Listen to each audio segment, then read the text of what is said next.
Assalamualaikum warahmatullahi wabarakatuh. Perkenalkan, nama saya Ranti Putri Ningtyas Damayanti, Prodi S1 Keperawatan, kelas 2B dengan nomor induk mahasiswa 222059. Hari ini saya akan melakukan penyuluhan tentang demam berdarah. Demam berdarah adalah suatu penyakit menular yang disebabkan oleh virus dan ditularkan oleh nyamuk Aedes aegypti yang ditandai dengan demam mendadak 2-7 hari tanpa penyebab yang jelas. Lemah atau lesu, gelisah, nyeri ulu hati, disertai dengan tanda-tanda pendarahan di kulit berupa bintik pendarahan ataupun ruam. Demam berdarah ditandai dengan 4 gejala klinis utama seperti demam tinggi atau suhu meningkat tiba-tiba, sakit kepala supra, nyeri otot tulang belakang, sakit perut dan diare, serta mual muntah. Penularan virus DBD bisa melalui 2 mekanisme. Yang pertama, transmisi vertikal dalam tubuh nyamuk, di mana virus yang ditularkan oleh nyamuk betina pada telurnya yang nantinya akan menjadi nyamuk. Virus juga dapat ditularkan dari nyamuk jantan pada nyamuk betina melalui kontak seksual. Mekanisme kedua, transmisi virus dari nyamuk ke dalam tubuh manusia dan sebaliknya. Nyamuk mendapatkan virus ini pada saat melakukan gigitan pada manusia yang pada saat itu sedang mengandung virus DBD. Virus yang sampai ke lambung nyamuk akan mengalami replikasi atau memecah diri atau berkembang biak, kemudian akan migrasi yang pada akhirnya akan sampai di kelenjar ludah. Virus yang berada di lokasi ini setiap saat siap untuk dimasukkan ke dalam tubuh manusia melalui gigitan nyamuk. Gambaran klinis yang timbul bervariasi berdasarkan derajat DBD dengan masa inkubasi antara 3-15 hari. Penderita biasanya mengalami demam akut atau suhu meningkat tiba-tiba disertai menggigil saat demam pasien kompos mentis. Gejala klinis lainnya yang menonjol adalah terjadi pendarahan pada saat demam dan tak jarang pula dijumpai pada saat penderita mulai bebas dari demam. Pendarahan yang terjadi dapat berupa pendarahan pada kulit atau pendarahan lain seperti epistaxis atau mimisan. Selain demam dan pendarahan yang merupakan ciri khas DBD, gambaran klinis lain yang tidak khas dijumpai pada penderita DBD adalah keluhan pada saluran pernafasan seperti batuk, pilek, sakit pada waktu menelan, keluhan pada saluran pencernaan seperti mual, muntah, anoreksia, diare, dan konstipasi. Keluhan sistem tubuh yang lain seperti nyeri atau sakit kepala, nyeri pada otot tulang atau sendi, dan nyeri otot abdomen, nyeri ulu hati, pegal-pegal pada seluruh tubuh, kemerahan pada kulit, muka, pembekakan sekitar mata, lakrimasi, dan fotofobia. Otot-otot sekitar mata sakit bila disentuh dan pergerakan bola mata terasa pegal. Pada hari pertama sakit, penderita panas mendadak secara terus-menerus dan badan terasa lemah atau lesu. Pada hari kedua atau ketiga akan timbul bintik-bintik pendarahan, lebam atau ruam pada kulit di muka, dada, lengan, ataupun kaki dan nyeri ulu hati serta kadang-kadang mimisan. Antara hari ke-3 sampai ke-7, panas turun secara tiba-tiba. Kemungkinan yang selanjutnya adalah penderita sembuh atau keadaan memburuk yang ditandai dengan gelisah, ujung tangan dan kaki dingin, dan banyak mengeluarkan keringat. Bila keadaan berlanjut, akan terjadi renjatan, lemah lunglai, denyut nadi lemah, atau tidak teraba, kadang kesadaran menurun. Menurut Mubin 2009, derajat penyakit DBD terbagi menjadi 4 derajat. Yang pertama, derajat disertai gejala tidak khas, hanya terdapat manifestasi pendarahan atau uji torniket positif. Yang kedua, derajat 2, seperti derajat 1, disertai pendarahan spontan di kulit dan pendarahan lain pada hidung atau mimisan.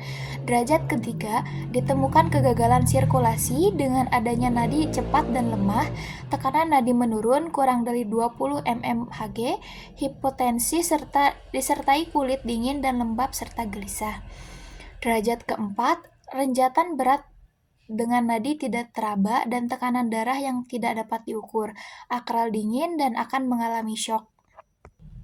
Virus memasuki tubuh ke manusia melalui gigitan nyamuk menembus kulit. Setelah itu disusul oleh periode tenang selama kurang lebih 4 hari, di mana virus melakukan replikasi secara cepat dalam tubuh manusia. Apabila virus sudah cukup, maka virus akan memasuki sirkulasi viremia yang pada saat itu manusia yang terinfeksi akan mengalami gejala panas.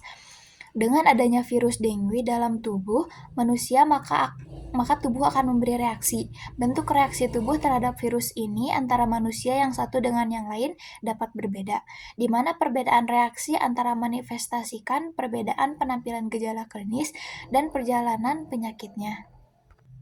Pada prinsipnya, bentuk reaksi tubuh terhadap keberadaan virus DBD adalah sebagai berikut.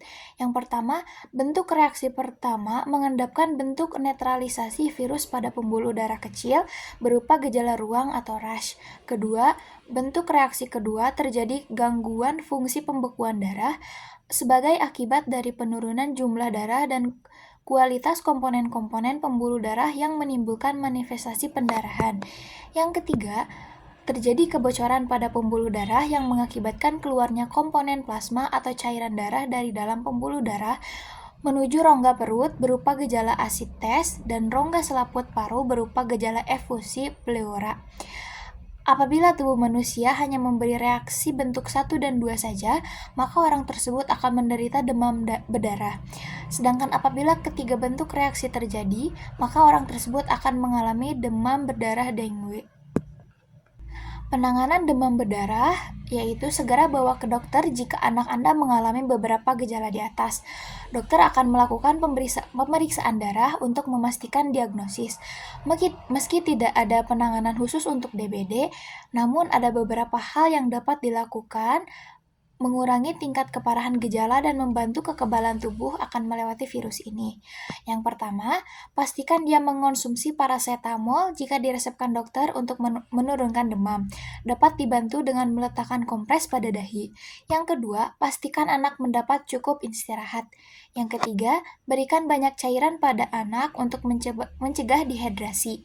Yang keempat, berikan makanan bernutrisi. Yang kelima, hindarkan anak dari gigitan nyamuk atau untuk mencegah penularan virus. Tidak jarang anak yang terkena DBD harus dirawat di rumah sakit.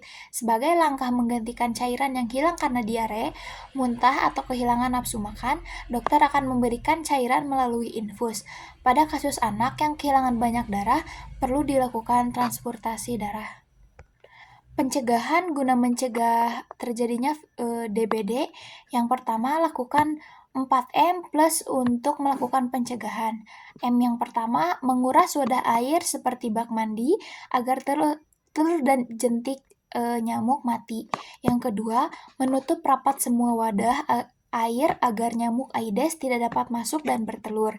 Yang ketiga, mengubur atau memusnahkan semua barang bekas yang dapat menampung air hujan seperti ban bekas, kaleng bekas, pecahan botol agar tidak menjadi sarang dan tempat bertelur nyamuk.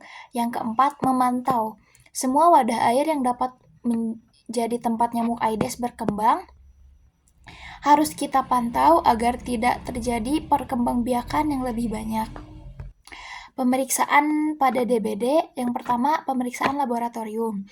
Yang kedua pemeriksaan Ramperled test atau tourniquet test seperti menggunakan alat stigmanometer. Cara pemakaian, tentukan lokasi daerah tubuh yang akan dilakukan uji Ramperled. Umumnya uji Ramperled digunakan pada lengan bawah atau tungkai bawah. Yang kedua, lakukan pemeriksaan tekanan darah penderita, kemudian catat nilai tekanan sistol dan diastolnya. Yang ketiga, setelah mendapatkan hasil tekanan darahnya, maka jumlahkan nilai pada tekanan darah sistol dengan nilai tekanan darah diastol, nilai dari hasil-hasil penjumlahan kemudian dibagi 2. Yang keempat, istirahatkan pasien selama 2 menit melakukan uji Ramperled. Lakukan Ramperled test dengan membendung aliran darah penderita dengan menggunakan tensimeter sampai dengan nilai yang dicatat tadi. Yang keenam, beri lingkaran dengan menggunakan pena pada kulit lengan bawah bagian volar dengan garis tengah kurang lebih 5 cm, kira-kira 4 cm sebelah distal. Pertahankan tekanan itu selama 5-10 menit. Setelah itu maka lepaskan lilitan bladder cuff dan tunggulah sampai tanda-tanda statis darah lenyap. Statis darah telah berhenti jika warna kulit pada lengan yang membendung tadi kembali seperti semula. Lalu carilah adanya peteki yang timbul pada lingkaran pada kulit lengan bawah bagian volar, kemudian hitung jumlah peteki yang timbul. Hitung juga jumlah peteki yang timbul pada kulit lengan bawah bagian volar di sebelah distol lingkaran tersebut. Bila ditemukan 15-20 buah peteki, maka rampelites dinyatakan positif. Sekian video penyuluhan tentang demam berdarah pada anak digunakan untuk memenuhi tugas keperawatan anak sehat dan sakit akut. Sekian dari saya. Wassalamualaikum warahmatullahi wabarakatuh.